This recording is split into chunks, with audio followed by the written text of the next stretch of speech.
ನಮಸ್ತೆ ವೀಕ್ಷಕರೇ, ಈ ದಿನದ ಪ್ರಮುಖ ಸುದ್ದಿ. ಮಾಜಿ ಮುಖ್ಯಮಂತ್ರಿಗಳು ಹಾಗೂ ಹಾಲಿ ಉಕ್ಕು ಮತ್ತು ಬೃಹತ್ ಕೈಗಾರಿಕೆ ಕೇಂದ್ರ ಸಚಿವರಾದ ನೆಚ್ಚಿನ ನಾಯಕ ಕರುಣಾಮಯಿ ಸಹೃದಯಿ ಸನ್ಮಾನ್ಯ ಶ್ರೀ ಎಚ್.ಡಿ. ಕುಮಾರಸ್ವಾಮಿರವರ ಹುಟ್ಟುಹಬ್ಬ ಮತ್ತು ಜೆಡಿಎಸ್ ಪಕ್ಷದ ರಜತ ಮಹೋತ್ಸವ ಕಾರ್ಯಕ್ರಮ.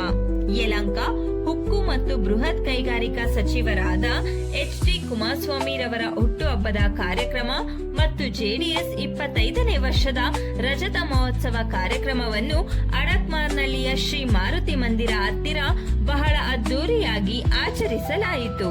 ಹುಟ್ಟುಹಬ್ಬದ ಅಂಗವಾಗಿ ಬೃಹತ್ ವೈದ್ಯಕೀಯ ಉಚಿತ ಆರೋಗ್ಯ ಶಿಬಿರ, ತಪಾಸಣೆ, ಸ್ವಯಂ ಪ್ರೇರಿತ ರಕ್ತದಾನ ಶಿಬಿರ ಏರ್ಪಡಿಸಲಾಯಿತು.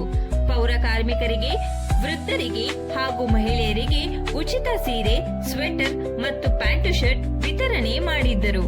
ಈ ಕಾರ್ಯಕ್ರಮದಲ್ಲಿ ಮಾಜಿ ರಾಜ್ಯ ಘಟಕದ ಅಧ್ಯಕ್ಷರಾದ ಎಚ್.ಕೆ. ಕುಮಾರಸ್ವಾಮಿ, ಮಾಜಿ ಶಾಸಕರಾದ ನಾಡಗೌಡ, ಮಾಜಿ ವಿಧಾನ ಪರಿಷತ್ ಸದಸ್ಯರಾದ ರಮೇಶ್ ಗೌಡ ಮತ್ತು ಇ. ಕೃಷ್ಣಪ್ಪ, ಜೆಡಿಎಸ್ ಯಲಹಂಕ ಘಟಕದ ಅಧ್ಯಕ್ಷರಾದ ವೇಣುಗೋಪಾಲ್, ಜೆಡಿಎಸ್ ಮುಖಂಡರಾದ ಕಿತ್ನಳ್ಳಿ ಡಿ. ರಾಮಕೃಷ್ಣಪ್ಪನವರು ಮತ್ತು ಡಿಸಿ ಗಂಗಾಧರ್ ಗೌಡ, ಮಾಜಿ ಅಧ್ಯಕ್ಷರಾದ ಎಂ. ಕೃಷ್ಣಪ್ಪನವರು ಮುಂತಾದವರು ಉಪಸ್ಥಿತರಿದ್ದರು.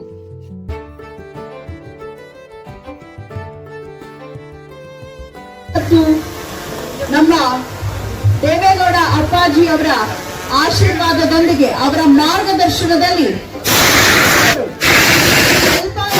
ಮುಖ್ಯಮಂತ್ರಿಗಳಾಗಿದ್ದಂತಹ ಸಂದರ್ಭದಲ್ಲಿ ಭಾಷ್ಯ ಬಹುಶಃ ರೆಕಾರ್ಡ್ ಬ್ರೇಕ್ ಮಾಡೋದಕ್ಕೆ ಬಹಳ ಕಷ್ಟ ಅಂತಾನೆ ಹೇಳ್ಬೋದು. 2 ಬಾರಿ ರೈತರ ಸಂಪೂರ್ಣ ಸಾಲ ಮನ್ನಾ ಮಾಡಿರುವಂತಹ ಯಾವ್ದಾದ್ರು ಮುಖ್ಯಮಂತ್ರಿ ಇದ್ದಾರೆ ಈಗಲೂ ಕೂಡ ಅಂದ್ರೆ ಅದು ಮನೆಯಲ್ಲಿ ಕುಮಾರಣ್ಣ. ಲಾಟ್ರಿ ನಿಷೇಧ ಮಾಡುವಂತ ಒಂದು ಆಹಾರವನ್ನ ತೆಗೆದುಕೊಂಡಿದ್ದು ಕೂಡ ನಮ್ಮ ಕುಮಾರಣ್ಣ.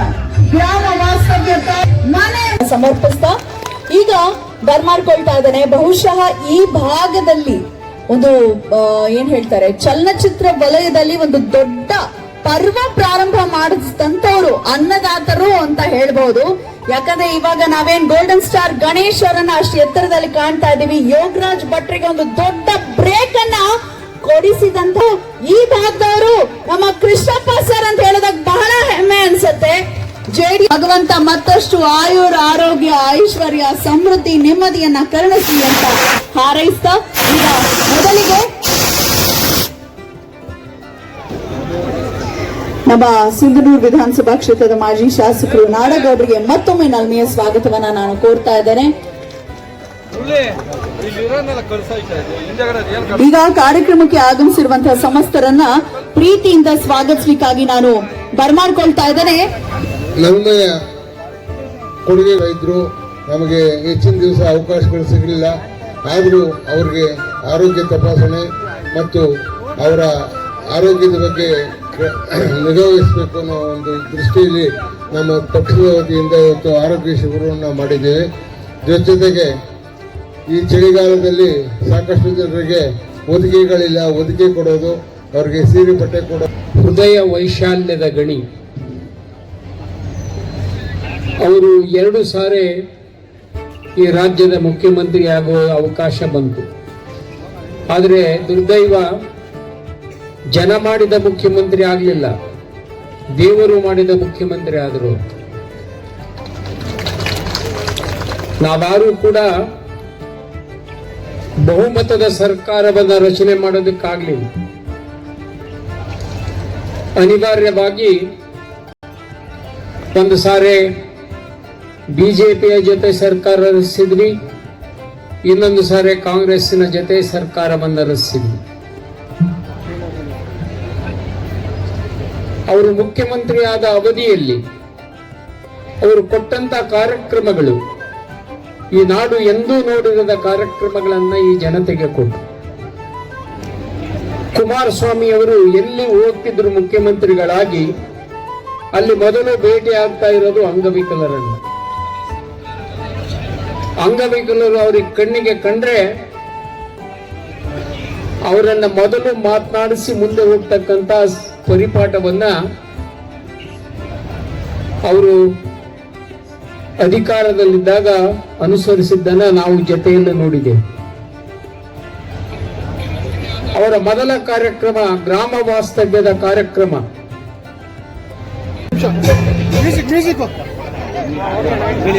ಮ್ಯೂಸಿಕ್ ಹೇಳ್ಬಿಡ್ರಿ ಸರ್. ಇವತ್ತು ಏನು ಕಾರ್ಯಕ್ರಮ ಮಾಡಿದ್ರಿ ಹೇಳಿ ಸರ್. ಇವತ್ತು ನಮ್ಮ ಸನ್ಮಾನ್ಯ ಕುಮಾರಣ್ಣನವರ 66ನೇ ಹುಟ್ಟುಹಬ್ಬವನ್ನು ಆಚರಣೆ ಮಾಡಿದ್ದೀವಿ. ಮೊದಲನೇದಾಗಿ ಅವರಿಗೆ ದೇವರು ಆರೋಗ್ಯ, ಐಶ್ವರ್ಯ, ಸಕಲ ಸವಲತ್ತು ಮತ್ತು ಮುಂಬರುವ 28ರ ಚುನಾವಣೆಯಲ್ಲಿ ಅವರು ಮತ್ತೊಮ್ಮೆ NDA ಅಭ್ಯರ್ಥಿಯಾಗಿ ಮುಖ್ಯಮಂತ್ರಿಯಾಗಲಿ ಅಂತ ಆಶಿಸ್ತಾ, ಹಾಗೂ ಹಿಂದೆ ನೀಡಿದಂಥ ಹಲವಾರು ಜನಪರ ಕಾರ್ಯಕ್ರಮಗಳನ್ನು ಮುಂದೆ 28ರ ನಂತರ ಅವರು ಮುಂದುವರಿಸ್ಕೊಂಡು ಹೋಗಬೇಕು ಅಂತ ನಾನು ಈ ಮುಖಾಂತರ ಅವ್ರನ್ನ ಕೇಳ್ಕೊತಾ ಇದ್ದೀವಿ. ಹಾಗಾಗಿ ಇವತ್ತು ನಾವು ನಮ್ಮ ಪಕ್ಷದ 25ನೇ ವರ್ಷದ ಬೆಳ್ಳಿ ಹಬ್ಬದ ಕಾರ್ಯಕ್ರಮ ಪ್ರಯುಕ್ತ ಹಾಗೂ ಅವರ ಜನ್ಮದ ಪ್ರಯುಕ್ತ ಆರೋಗ್ಯ ಶಿಬಿರವನ್ನು, ಬೃಹತ್ ಆರೋಗ್ಯ ಶಿಬಿರವನ್ನು ಇಲ್ಲಿ ತಾವಾಗಲೇ ಈ ಸಾಕ್ಷೀಕರಿಸ್ತಿದ್ದೀವಿ. ನಾನೇ ಎಷ್ಟು ಜನ ಬಂದಿದ್ರು ಅಂತ ಹೇಳೋದಲ್ಲ, ನಾವು ಕೂಡ ಚಿತ್ರೀಕರಣ ಮಾಡಿದ್ದೀರಿ. ನಾವೇ ಸಾಕ್ಷೀಕರಿಸಬೇಕು ಎಷ್ಟು ಜನ ಬಂದಿದ್ರು, ಎಷ್ಟು ಜನ ಫಲಾನುಭವಿಗಳಿಗೆ ಇಲ್ಲಿ ಎಷ್ಟು ಜನ ಸೇರಿದ್ರು ಅಂತ ನಾವು ಸಾಕ್ಷೀಕರಿಸಿ ಹೇಳಬೇಕು. ಹಾಗಾಗಿ ಏನೇನು ವಿತರಣೆ ಮಾಡಿದ್ರೆ ಮತ್ತೆ ಎಷ್ಟು ಜನಕ್ಕೆ? ಈಗ ನಾವು ಹುಟ್ಟುಹಬ್ಬದ ಪ್ರಯುಕ್ತ ಇವತ್ತು ಪೌರ ಕಾರ್ಮಿಕರಿಗೆ, ಮಹಿಳೆಯರಿಗೆ ಮತ್ತು ವೃದ್ಧರಿಗೆ ನಾವು ಸುಮಾರು 2,000 ಸ್ವೆಟರ್ಗಳನ್ನು, 1,500 ಸೀರೆ ಮತ್ತು 1,000 ಬಟ್ಟೆಗಳನ್ನು ವಿತರಣೆ ಮಾಡುವಂಥ ಕಾರ್ಯಕ್ರಮವನ್ನು ಹಮ್ಮಿಕೊಂಡಿದ್ದೀವಿ. ಈಗಾಗಲೇ ಜನಗಳಿಗೆ ಭೋಜನ ಊಟವನ್ನು ಕೂಡ ಏರ್ಪಡಿಸಿದ್ದೀವಿ. ಅದು ನಾನ್ ವೆಜ್ ಮತ್ತು ವೆಜ್ಜನ್ನು ಎರಡೂ ಕೂಡ ಮಾಡಿದ್ದೀವಿ. ಹಾಗಾಗಿ ಅವರಿಗೆ ಟೋಕನ್ ಇಶ್ಯೂ ಮಾಡಿದ್ದೀವಿ. ಇನ್ನೇನು ಕೆಲವು ನಿಮಿಷಗಳಲ್ಲಿ ಅವರಿಗೆ ಕೊಡುವಂಥ ನಮ್ಮ ಏನು ಕಾರ್ಯಕ್ರಮ ಹಮ್ಮಿಕೊಂಡಿದ್ದು ಸ್ವೆಟ್ರು ಮತ್ತು ಸೀರೆಯನ್ನು ಕೊಡುವಂಥ ಕಾರ್ಯಕ್ರಮ ಹಮ್ಮಿಕೊಂಡಿದ್ದೀವಿ. ಇನ್ನೇನು ವಿತರಣೆ ಮಾಡ್ತೀವಿ ಅಂತ ಈ ಮುಖಾಂತರ ತಮ್ಮಲ್ಲಿ ತಿಳಿಸಿ. ನಾನು ವೇಣುಗೋಪಾಲ್, JDSನ ಯಲಹಂಕ ಕ್ಷೇತ್ರದ ಅಧ್ಯಕ್ಷ. ಇವತ್ತೇನು ಯಲಹಂಕ ವಿಧಾನಸಭಾ ಕ್ಷೇತ್ರದಲ್ಲಿ JDS ಪಕ್ಷದ ರಜತ ಮಹೋತ್ಸವ ಹಾಗೂ ಕುಮಾರಣ್ಣನವರ 66ನೇ ಹುಟ್ಟುಹಬ್ಬವನ್ನು ವಿಜೃಂಭಣೆಯಿಂದ ಆಚರಿಸಿದ್ದೀವಿ. ಕರುಣಾಮಯಿ ದೇವತಾ ಮನುಷ್ಯ, ಬಡವರನ್ನು ಕಂಡ್ರೆ ಏನು ಹೃದಯ ಮಿಡಿಯುತ್ತೆ ಅಂಥ ವ್ಯಕ್ತಿಯ ಹುಟ್ಟುಹಬ್ಬ ಮಾಡೋದಕ್ಕೆ ನಮಗೆ ಹೆಮ್ಮೆ ಅನಿಸುತ್ತೆ. ಹಿಂದೆ ನನ್ನ ಹುಟ್ಟುಹಬ್ಬದಲ್ಲಿ ಅವರು ಸೆಂಟ್ರಲ್ ಮಿನಿಸ್ಟರ್ ಆಗಿದ್ರು ಸಹ ನನ್ನ ಹುಟ್ಟುಹಬ್ಬಕ್ಕೆ ಫೋನ್ ಮಾಡಿ ವಿಶ್ ಮಾಡಿದರು. ಆ ಖುಷಿಗೆ ನಾವು ಅವರ ಹುಟ್ಟುಹಬ್ಬವನ್ನು ವಿಜೃಂಭಣೆಯಿಂದ ಮಾಡಲೇಬೇಕು ಅನ್ನೋ ಉದ್ದೇಶದಿಂದ ಸಾವಿರಾರು ಸಂಖ್ಯೆಯ ಜನಗಳನ್ನು ಸೇರಿಸಿ ಮನಸ್ಸಿಗೆ ತೃಪ್ತಿಯಾಗೋ ರೀತಿಯಲ್ಲಿ ಹುಟ್ಟುಹಬ್ಬವನ್ನು ಆಚರಿಸಿದ್ದೀವಿ. ಮುಂದೆ 2028ಕ್ಕೆ ಖಂಡಿತವಾಗೂ ಅವರು ಈ ಮೈತ್ರಿ ಪಕ್ಷದಿಂದ ಮುಖ್ಯಮಂತ್ರಿ ಆಗೋದಲ್ಲಿ ಯಾವುದೇ ಅನುಮಾನ ಇಲ್ಲ. ಪೂರ್ಣಾವಧಿ ಮುಖ್ಯಮಂತ್ರಿ ಆದರೆ ನಮ್ಮ ರಾಜ್ಯ ಸುವರ್ಣ ರಾಜ್ಯ ಆಗೋದ್ರಲ್ಲಿ ಯಾವುದೇ ಅನುಮಾನ ಇಲ್ಲ. ನಾವು ಯುವಕರಲ್ಲಿ ಕೇಳ್ಕೊಳ್ಳೋದು, ಇಂಥ ಹೃದಯವಂತ ಮುಖ್ಯಮಂತ್ರಿ ಪ್ರಾಂತೀಯ ಪಕ್ಷಕ್ಕೆ ಬೆಂಬಲ ಕೊಟ್ಟು JDS ಪಕ್ಷವನ್ನು ಅಧಿಕಾರ ತೆಗೆಯೋದಕ್ಕೆ ಎಲ್ಲರೂ ಕೈ ಜೋಡಿಸಿ ರಾಜ್ಯದ ಅಭಿವೃದ್ಧಿಗೆ ಶ್ರಮಿಸಿ ಅಂತ ಹೇಳ್ತಾ ನನ್ನ ಮಾತನ್ನು